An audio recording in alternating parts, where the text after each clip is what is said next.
Hi there, my name is Matt Reviere. I play guitar for the band Perry. We are here at the Pacific Amphitheater in Costa Mesa, California, and this is my gear spotlight.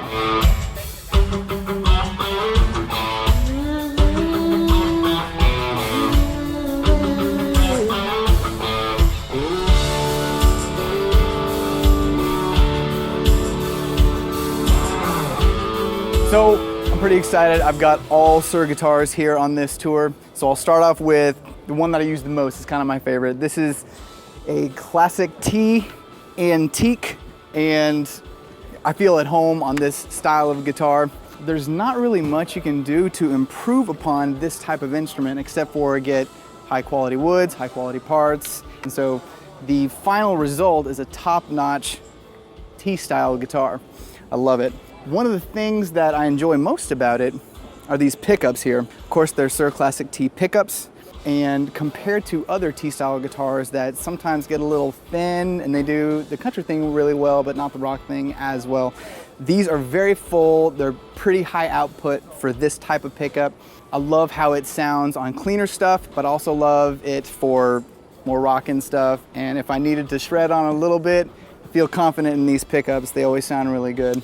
That seems to be the most common question from other guitar players that hear my tone. They say, what kind of pickups are those? And I just say they came with the guitar. Next is my custom Classic T, and this is kind of a recent addition to the lineup. When I chose all the options for this particular guitar, I was going for, you know, a humbucker-based guitar, kind of like a Les Paul, so I went with those classic woods. So we've got mahogany and maple, mahogany neck, rosewood fretboard. It plays unbelievably well. Stainless steel frets, that definitely contributes to how it plays. And for the pickups, I've got an SSV in the neck and an SSV Plus in the bridge. And I do the kind of middle pickup selection when we play our song Gentle on My Mind, which they just won a Grammy for. Pretty excited about that. And last of all, is this guitar, which looks like it's the guitar that Batman would have if he played in a band. This is the modern Satin, and it's African mahogany on the neck too. And this thing rocks so much that it kind of intimidates me a little bit, especially since my main wheelhouse is something like the Classic T over there. The first concert I used this instrument. You know, we jump off the stage before the encore, and I ran over to our tech and I said, dude, will you please tune it up to standard tuning because I have to use it again in the encore. So I loved it, very excited about it. Okay, let's take a look at some of the pedals that I'm using. We'll start with the Koji comp. I really dig the Koji comp because one of the most musical and enjoyable tone moments of the show is just Classic T into the Koji comp going into the Badger 35.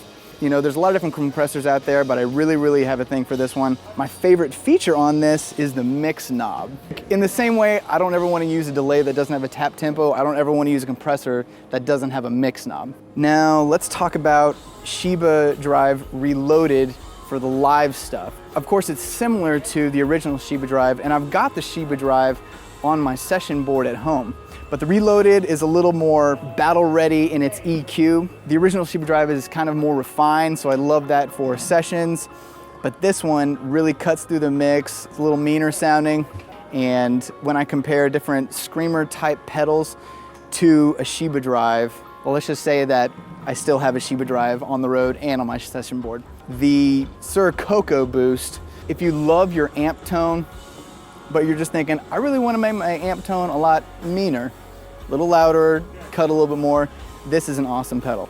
And for my introduction solo where I walk up to the front of the stage and they're like, we got Matt Reviere over here playing guitar, and I play a little solo immediately, I'm using Koko boost into Badger 30. It's got two options. You've got your normal boost side and then you've got the mid boost side. I use the mid boost side because I feel like that's where this pedal really excels. That's what separates it from other boost pedals out there.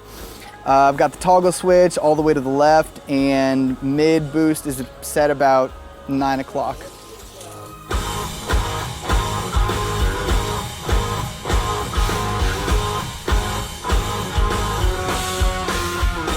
So what I've got here is the Badger 35, and it's got EL84s, and I'm a big fan of EL84 amplifiers. I've been using that type of amp for years. What I've found that makes this amp a little bit different is that when I bring it out as opposed to different boutique EL84 amps, the sound guy always says, that's the one. That's the sound that they like out there. So I like it, front of house is happy. So for EL84 type sounds, that's a great choice. So I had been using 35 as my heavier sound, but changed up some knobs, and that's gonna be the new chimier one.